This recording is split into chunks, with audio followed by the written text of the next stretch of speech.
Bonjour les amis, c'est toujours un plaisir que de vous retrouver. Je m'appelle Martine Gagnon et aujourd'hui, je voulais voir avec vous s'il vous arrivait parfois d'être vite agacé simplement parce que il y a des choses qui vont pas forcément comme vous aviez envie, notamment des choses toutes simples, hein, les choses du quotidien, vous savez, où on surréagit un peu, où on s'emballe pour pas grand-chose.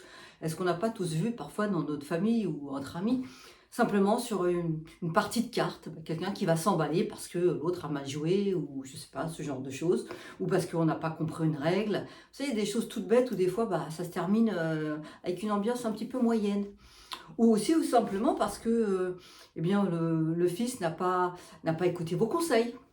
Comment ça se fait que tu prends le train, ça va être loin, comment ça se fait que tu prends pas le train parce que prendre ta voiture, faire 800 km alors que tu en as pour 3 heures en train, en TGV, c'est moins cher, c'est moins long, c'est moins dangereux. Est-ce qu'on ne sait pas de temps en temps accrocher les uns et les autres comme ça avec notre entourage? Alors, ça nous arrive à tous. La difficulté, c'est, vous savez, on n'a pas un pouvoir sur les autres, on a toujours un pouvoir sur notre réaction et sur nous-mêmes. Et je vous donne quelques exemples parce que parfois, si je vous dis les choses très rapidement, pourquoi ça se passe comme ça, des fois, on ne voit pas toujours les exemples. Par exemple, votre fille, ma fille, comment ça se fait que tu prends du poids comme ça? Je comprends pas, tu fais pas attention à toi, il faudrait que tu fasses autrement. Et ça crée des tensions. En fait, je vous raconte des choses que on me parle tous les jours. Nous, un autre qui va s'énerver parce que mon frère, c'est toujours moi qui appelle. Est-ce que c'est normal ça, c'est toujours moi qui appelle? Et dans les conversations, ça prend de l'ampleur. On s'emballe, on a même un peu de rancœur, hein. C'est pas très méchant, mais quand même, c'est toujours moi qui appelle. À partir de maintenant, c'est terminé. Je te préviens, c'est terminé, c'est plus moi qui appellerai. Et ce ne sont que des petites choses, j'allais dire presque anodines, mais qui vous pourrissent la vie. Et pourquoi ça vous pourrit la vie? Eh bien, tout simplement parce que vous avez l'impression que l'autre, il fait pas ce qu'il devrait faire. Et puis, dit autrement, on surréagit. Et quand on surréagit, c'est qu'on est quand même un peu dans le contrôle. On voudrait changer l'autre. On voudrait que l'autre soit autrement. C'est pas normal qu'il soit comme ça. Alors on oublie aussi qu'on est 8 milliards d'humains sur Terre et que l'autre, il fera jamais exactement comme vous en avez envie. Mais quand on surréagit, ça veut dire quoi? Ça veut dire soit on se met en colère, soit on réagit plus, c'est-à-dire on va se mettre, on va se mettre à bouder, on va plus répondre, on va plus parler, on va plus téléphoner, ou alors on va aller se plaindre, et ça va durer et durer. Dans toutes les familles, on a ça, on va se plaindre au tonton, à la tata, à qui vous voulez. En tout cas, on va se plaindre. Et ça s'appelle surréagir. Alors on me dirait, mais alors ça veut dire quoi si je dis rien?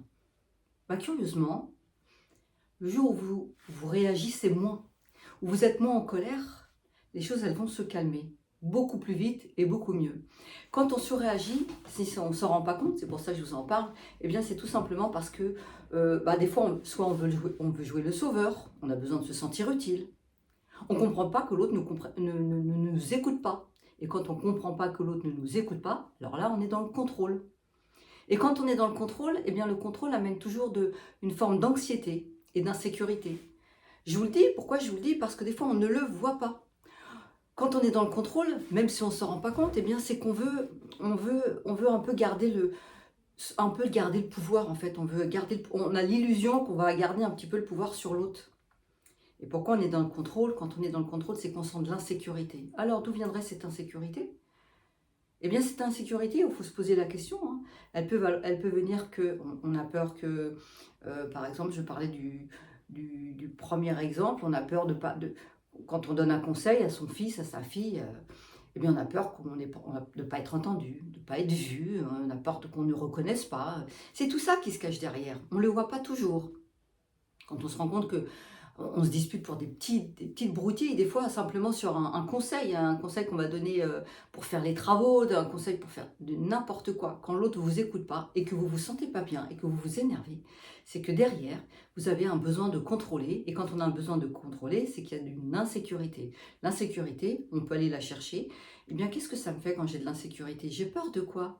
J'ai peur qu'on ne me voie pas, qu'on ne me reconnaisse pas, que je ne suis pas importante. C'est tout ça qui se cache derrière. Seulement, on devient vraiment bien, en paix, libre. Le moment où on arrive à avoir du détachement avec tout ça, de comprendre qu'on est 8 milliards d'humains sur Terre, qu'on n'aura jamais le pouvoir sur personne. Vous n'aurez le pouvoir que sur une seule personne, sur vous-même. Sur vous-même et sur votre réaction. Et quand vous réagissez et surréagissez, eh bien c'est tout simplement que vous n'êtes absolument pas libre, vous êtes juste dépendant de la façon dont va réagir l'autre. Vous êtes dépendant de, il est d'accord, il n'est pas d'accord, il fait ce que je lui ai dit, il ne fait pas ce que je lui ai dit, il m'écoute, il ne m'écoute pas. Et quand vous n'êtes pas bien, alors que les gens ne vont pas dans le sens que vous avez décidé, eh bien c'est tout simplement que vous n'êtes pas libre. Et vous pensez que, bizarrement, les gens qui contrôlent pensent qu'ils ont du pouvoir, hein, parce qu'ils contrôlent, ils ont l'illusion de contrôler, même si ce n'est pas toujours très conscient. En fait, plus on contrôle, plus on risque de perdre le contrôle. Et quand on perd le contrôle, pour le coup, on n'a plus de pouvoir du tout. Hein. Et ne pas perdre le contrôle, pour ne pas le perdre, il faut simplement ne pas rentrer dans cette faille-là et laisser avoir du lâcher-prise sur ce que les uns et les autres font, sans se sentir forcément totalement concerné et responsable. Il y a une autre piège dans ce mécanisme, c'est qu'on se croit toujours responsable du bonheur de l'autre. Laissez les autres vivre. Laissez les autres jouer aux cartes qu'ils ont envie. Ils se trompent, c'est pas grave. Laissez votre fils prendre la voiture, même si ça serait beaucoup mieux en train. C'est pas grave. Il a besoin de faire ses expériences, il a besoin de perdre son temps, il a besoin de payer plus cher, il a besoin de faire cette expérience. Ça vous convient pas? Ça vous convient pas. Mais c'est une réalité. Laissez les gens faire leur propre expérience. En aucun cas, c'est nous qui allons changer les autres. Mais par contre, changez votre attitude. Changez votre comportement, tout simplement. Pourquoi? Juste pour vous, hein, pour moins souffrir. Lâchez prise. Et quand vous lâchez prise, vous n'êtes plus du tout dépendant de l'autre. Et là, vous devenez beaucoup plus libre, beaucoup plus responsable aussi, responsable de vous-même. Hein. Après tout, laissez les autres prendre leurs responsabilités. Ça sera tellement plus simple. Vous n'êtes pas responsable de l'autre, mais les autres ne sont pas responsables non plus de votre bonheur. Et il n'y a que vous qui pouvez avoir ce pouvoir-là de vous dire, je vais arrêter de râler, de me poser en victime, parce que finalement, ça veut dire que je veux contrôler les choses, je ne contrôle rien, mais déjà, de s'observer soi-même et d'arrêter d'avoir des surréactions, ça va vous faire un bien fou. Alors, bien sûr, il faut commencer par s'observer. Et il y a une chose qui est très ennuyeuse quand on surréagit, eh bien, au niveau vibratoire, au niveau énergétique, c'est comme si, j'ai l'occasion souvent de vous le dire, c'est comme si on voit qu'il y a quelque chose qu'on n'a pas compris, et finalement, la situation, puisque l'univers voit que nous n'avons pas compris, que fait l'univers? Eh bien, tant que vous n'avez pas compris que par amour pour vous, il fallait laisser les autres libres de ce qu'ils pensent et de ce qu'ils font, au même titre que vous, donnez-vous le droit d'être qui vous êtes, avec vos pensées et vos actions, eh bien, tant qu'on n'a pas compris ça, l'univers va vous resservir des situations qui vont être un peu identiques, qui vont vous faire réagir. Le moment où vous allez lâcher un peu prise, je vous assure, observez, quand vous lâchez un peu prise, il y a beaucoup moins de tension et les situations se reproduisent beaucoup moins souvent. Quand vous vous accrochez pour des petits détails, là je ne vous parle pas des choses incroyables, je vous parle de la vie tout simplement, du quotidien de notre vie à tous. Hein, le petit problème avec le fils, le frère, la mère, le père, le voisin, la voisine, des petits trucs de vengeance. Tiens, je lui ai prêté un outil, il ne me l'a pas rendu, donc là ça vient, on commence à monter en pression. Ne montez pas en pression, allez réclamer votre outil et passez à autre chose. Arrêtez de ruminer des vieilles salades qui ne servent à rien et qui font que alimenter justement de l'insécurité. Hein. Derrière, il y a « Ah, il ne me l'a pas rendu, donc peut-être il ne me respecte pas, il m'a oublié, je ne suis pas important. » C'est tout ça qu'il y a derrière. Voyez-le.